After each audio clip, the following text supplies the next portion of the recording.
BJP ಕಾರ್ಯಕರ್ತ ಅಂದು ಈಗ ಸೂಸೈಡ್ ಮಾಡ್ಕೊಂಡ ಅಲ್ಲಿ FIR ಒಳಗ ಶಾಸಕರ ಹೆಸರು ಸೇರ್ಸಾಕತ್ತಿಲ್ಲ. ನಿನ್ನೆ ಇವ್ರು ಹೋಗಿ ಹೋರಾಟ ಮಾಡಿದ್ರು. ಏನು ಇವ್ರು ಹೋರಾಟ ಸುಮ್ ಮಾಡ್ಲಕತ್ತಾರ್ರಿ. ಇವ್ರು ಫೈಲ್ಗಳು ಭಾಳ ಅದಾವ ಸಿದ್ದರಾಮಯ್ಯ ಬಲ್ಲಿ, DK ಶಿವಕುಮಾರ್ ಬಲ್ಲಿ. ರಾತ್ರಿ ಫೋನ್ ಮಾಡೇ ಬರ್ತಾರ ಹುಡುಗಾರ ಅವ್ರ ಕೊಡುಗಿಗೆ, ನಾವು ಹೊಂಟೀವಿ, ಮ್ಯಾಗಿಂದ ಭಾಳ ಪ್ರೆಷರ್ ಐತಿ, ಆ ಅಯೋಗ್ಯ ಹತ್ನಾಳು ನಮ್ಗೆ ಬಾಯಿಗೆ ಬಂದಂಗೆ ಬೈಲಕತ್ತಾನ, ಮ್ಯಾಗಿನವ್ರು ನಾವು ಹೊರಗೆ ಹಾಕಿ ನಿಮ್ಮ ಮಾತಿಗೆ ಅಪ್ಪ ಮಗನ ಮಾತು ಕೇಳಿ ಹೊರಗೆ ಹಾಕಿವಿ, ನೀವೇನಾರು ಕಿಸಿರಪ್ಪ ಅಂತ ಕೊಡುಗು ಕಳ್ಸ್ಯಾರ. ಇವ್ರೇನು ಕಿಸಿಲಿಲ್ಲ. ಟಿವಿ ಕುಂಡಿಸ್ತು ರಾವಣದಂಗೆ ಮಾತಾಡ ಬಂದ. ಅದೇ ಈಶ್ವರಪ್ಪನವರು ಗ್ರಾಮೀಣಾಭಿವೃದ್ಧಿ ಸಚಿವರಿದ್ದಾಗ ಸಂತೋಷ್ ಪಾಟೀಲ್ ಬೆಳಗಾವದಾಗ ರಾಜೀನಾಮೆ ತಗೊಂಡ್ರಲ್ರಿ ಅವ್ರು. ಲಕ್ಷ್ಮೀ ಅಕ್ಕ ಎಷ್ಟು ಜೋರು ಮಾತಾಡ್ತಿದ್ರು, DK ಶಿವಕುಮಾರ್ ಎಷ್ಟು ಜೋರು ಮಾತಾಡಿ. ಇವ್ರಿಗೇನು ಬ್ಯಾನ್ ಆಗೈತ್ರಿ. ನೀನು ಹೋಗಿ ಬಂದ್ರು ಮುಗೀತು. ಇನ್ನು ಪಾಪ ಆ ಕುಟುಂಬಕ್ಕೆ ಯಾರು ನೋಡೋರು? ಶಿವಮೊಗ್ಗದಾಗೆ ಒಬ್ಬ ಕಾರ್ಯಕರ್ತ, ಹಿಂದೂ ಕಾರ್ಯಕರ್ತ ಕೊಲೆ ಆಯ್ತು. ನಾ ಹೋಗಿ ಮೊದಲು 5 ಲಕ್ಷ ರೂಪಾಯಿ ಪರಿಹಾರ ಕೊಟ್ಟಿನಿ. ಎಲ್ಲೆಲ್ಲಿ ಹಿಂದೂ ಕಾರ್ಯಕರ್ತರಿಗೆ ಈ ರೀತಿ ಆದಾಗ ನಾವು 1 ಲಕ್ಷ 2 ಲಕ್ಷ ಕೊಟ್ಟು ಸಾಂತ್ವನ ಹೇಳಿ. ಈಗ ಇಂದು ಕೆಲವೇ ದಿವಸನಾಗ ನಾವು ಬೆಂಗಳೂರಿನಾಗ ಒಂದು ಹಿಂದೂ ಕಾರ್ಯಕರ್ತರ ಕಾನೂನಿನ ಹೋರಾಟಕ್ಕೆ ಒಂದು ಸೆಲ್ ತೆಗಿತಾ ಇದ್ದೇನೆ. ಇಡೀ ರಾಜ್ಯದಲ್ಲಿ ಯಾವುದೇ ಹಿಂದೂಗಳ ಗಲಭೆಗಳಲ್ಲಿ ಇರ್ಬೋದು, ಏನೇ ಅವ್ರಿಗೆ ಇದು ಆದಾಗ ಕಾನೂನಾತ್ಮಕವಾಗಿ ಎಲ್ಲ ರೀತಿ ಉಚಿತ ಅವ್ರ ಪರವಾಗಿ ನಾವು ನ್ಯಾಯಾಲಯದಲ್ಲ, ಹೈಕೋರ್ಟ್ ಇರ್ಬೋದು, ಡಿಸ್ಟ್ರಿಕ್ಟ್ ಕೋರ್ಟ್ ಇರ್ಬೋದು, ಅದನ್ನ ನಾವು ವ್ಯವಸ್ಥೆ ಮಾಡ್ತಾ ಇದ್ದೀವಿ. ಇವತ್ತು ಹಿಂದೂಗಳ ಕಾರ್ಯಕರ್ತರ ರಕ್ಷಣೆ ಯಾರು ಮಾಡ್ಲಕತ್ತಾರೆ? ಇಲ್ಲೇ ಇಲ್ಲ. ಬರೀ ಓಟ್ ಬಂದಾಗ ಅವಾಗ ಹಿಂದೂಗಳು ಬೇಕು, ಅವಾಗ ಬಸವನಗೌಡನ ಭಾಷಣ ಬೇಕು. ಗೆದ್ದ ಮ್ಯಾಗ ಮಂತ್ರಿ ಆದ ಮ್ಯಾಗ ಬಸವನಗೌಡನ ಬಾಯಿ ಸರಿ ಇಲ್ಲ ಅಂತ ಮತ್ತೆ ಹೊಯ್ಕೋತಾರ ಅವ್ರು, ಯಾರು ಮಂತ್ರಿ ಆದವ್ರೆ.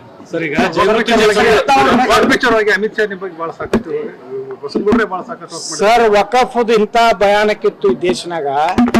ಯಾರು ಅದನ್ನ ನಾನು ವಿಧಾನಸಭೆದಾಗ ಮೊದಲೇ ಮಾತಾಡೋದು ನಾನೇ. ವಕಫ್ ಅನ್ನೋಂಥದ್ದು ನಾನು ಕೇಂದ್ರದ ನಮ್ಮ ಪ್ರಧಾನಮಂತ್ರಿಗಳಿಗೆ, ಅಮಿತ್ ಶಾ ಅವರಿಗೆ, ಮತ್ತು ಅದು ಜಗದಾಂಬಿಕಾ ಪಾಲತಿ ಅನ್ನೋದ್ರ ಸಮಿತಿಯ ಅಧ್ಯಕ್ಷರಿದ್ರು, ಅವರಿಗೆ ರಿಜ್ವು ಅವರು, ನಮ್ಮ ಅಲ್ಪಸಂಖ್ಯಾತ ಇಲಾಖೆ ಮಂತ್ರಿಗಳು, ಅವರಿಗೆಲ್ಲ ನಾವು ಹೃದಯಪೂರ್ವಕವಾದಂಥ ಅಭಿನಂದನೆಗಳು ಸಲ್ಲಿಸ್ತೇನೆ. ಇವತ್ತು ನಾವು ಕರ್ನಾಟಕದಲ್ಲಿ ಎಷ್ಟು ಸುಮಾರು 2,500 ಪುಟದ ದಾಖಲೆಗಳನ್ನು ಕೊಟ್ಟಿವಿ. ಮಠಗಳ ಇವತ್ತು ವಕಫ್ ಆಗಿದ್ದು, ರೈಲ್ವೆ ಸ್ಟೇಷನ್ಗಳು ವಕಫ್ ಆಗಿದ್ದು, ರೈಲ್ವೆ ಲ್ಯಾಂಡ್ ವಕಫ್ ಆಗಿದ್ದು, ಅಲ್ಲಿಂದ ಸ್ಕೂಲ್ ಕಾಲೇಜು ಗೌರ್ಮೆಂಟ್ ಲ್ಯಾಂಡು ಇವತ್ತು ನಾವು ಏನದೊಂದು ತಯಾರು ಮಾಡಿಕೊಟ್ಟಿವಿ. ಇವತ್ತು ಅದೇ ಆಧಾರದ ಮೇಲೆ ಇವತ್ತಿನೆಲ್ಲ ತಾವು ಮಾಧ್ಯಮದವರು ಸಹಿತ ತಾವು ನಮ್ಮನ್ನು ಪ್ರಶಂಸೆ ಮಾಡಿರಿ. ಬಿಜಾಪುರದಿಂದಲೇ ಪ್ರಾರಂಭ ಆಯ್ತು ವಕಫದ ಒಂದು ಹೋರಾಟ ಅಂತ. ಇವತ್ತು ವಕಫದಿಂದ ಎಷ್ಟು ಮಠ ಮಾನ್ಯಗಳು ಉಳಿದು ರೀ, ಎಷ್ಟು ಇವತ್ತು ಹಿಂದೂ ದೇವಸ್ಥಾನಗಳು ಉಳಿದು. ಇಲ್ಲಾಂದ್ರೆ ಹಿಂದೂ ದೇವಸ್ಥಾನಗಳ ಸಹಿತ ವಕಫ್. ಇಸ್ಲಾಂ ಹುಟ್ಲಾರ್ದಂತ ಕಾಲದಲ್ಲಿ ಇದ್ದಂತ ಮಠ ಮಾನ್ಯಗಳು ಬಸವಣ್ಣ ಕಾಲದಲ್ಲಿರುವಂತ ವಕಫತ್ ಹಾಕಿದ್ರು. ಬಹಳ ಒಳ್ಳೆಯ ಕೆಲಸ ಆಯ್ತು ನರೇಂದ್ರ ಮೋದಿ ಅವರು ಮಾಡ್ಯಾರ.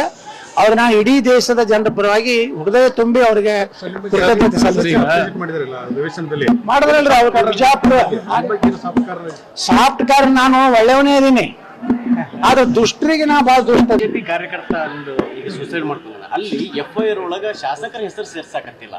ನಿನ್ನೆ ಇವ್ರು ಹೋಗಿ ಹೋರಾಟ ಮಾಡಿದ್ರು. ಏನು ಇವ್ರು ಹೋರಾಟ ಸುಮ್ ಮಾಡ್ಲಕತ್ತಾರ್ರಿ.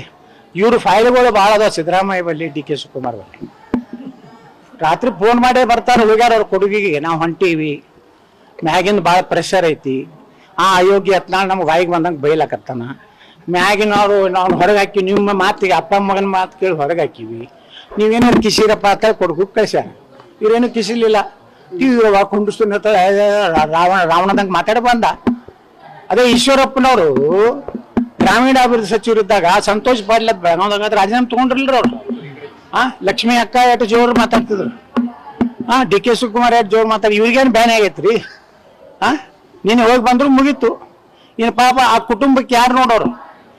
ಶಿವಮೊಗ್ಗದಾಗೆ ಒಬ್ಬ ಕಾರ್ಯಕರ್ತ, ಹಿಂದೂ ಕಾರ್ಯಕರ್ತ ಕೊಲೆ ಆಯ್ತು. ನಾ ಹೋಗಿ ಮೊದಲು 5 ಲಕ್ಷ ರೂಪಾಯಿ ಪರಿಹಾರ ಕೊಟ್ಟಿನಿ. ಎಲ್ಲೆಲ್ಲಿ ಹಿಂದೂ ಕಾರ್ಯಕರ್ತರಿಗೆ ಈ ರೀತಿ ಆದಾಗ ನಾವು 1 ಲಕ್ಷ 2 ಲಕ್ಷ ಕೊಟ್ಟು ಸಾಂತ್ವನ ಹೇಳಿ. ಈಗ ಇಂದು ಕೆಲವೇ ದಿವಸನಾಗ ನಾವು ಬೆಂಗಳೂರಿನಾಗ ಒಂದು ಹಿಂದೂ ಕಾರ್ಯಕರ್ತರ ಕಾನೂನಿನ ಹೋರಾಟಕ್ಕೆ ಒಂದು ಸೆಲ್ ತೆಗಿತಾ ಇದ್ದೇನೆ. ಇಡೀ ರಾಜ್ಯದಲ್ಲಿ ಯಾವುದೇ ಹಿಂದೂಗಳ ಗಲಭೆಗಳಲ್ಲಿ ಇರ್ಬೋದು, ಏನೇ ಅವ್ರಿಗೆ ಇದು ಆದಾಗ ಕಾನೂನಾತ್ಮಕವಾಗಿ ಎಲ್ಲ ರೀತಿ ಉಚಿತ ಅವ್ರ ಪರವಾಗಿ ನಾವು ನ್ಯಾಯಾಲಯದಲ್ಲ, ಹೈಕೋರ್ಟ್ ಇರ್ಬೋದು, ಡಿಸ್ಟ್ರಿಕ್ಟ್ ಕೋರ್ಟ್ ಇರ್ಬೋದು, ಅದನ್ನ ನಾವು ವ್ಯವಸ್ಥೆ ಮಾಡ್ತಾ ಇದ್ದೀವಿ. ಇವತ್ತು ಹಿಂದೂಗಳ ಕಾರ್ಯಕರ್ತರ ರಕ್ಷಣೆ ಯಾರು ಮಾಡ್ಲಕತ್ತಾರೆ? ಇಲ್ಲೇ ಇಲ್ಲ. ಬರೀ ಓಟ್ ಬಂದಾಗ ಅವಾಗ ಹಿಂದೂಗಳು ಬೇಕು, ಅವಾಗ ಬಸವನಗೌಡನ ಭಾಷಣ ಬೇಕು.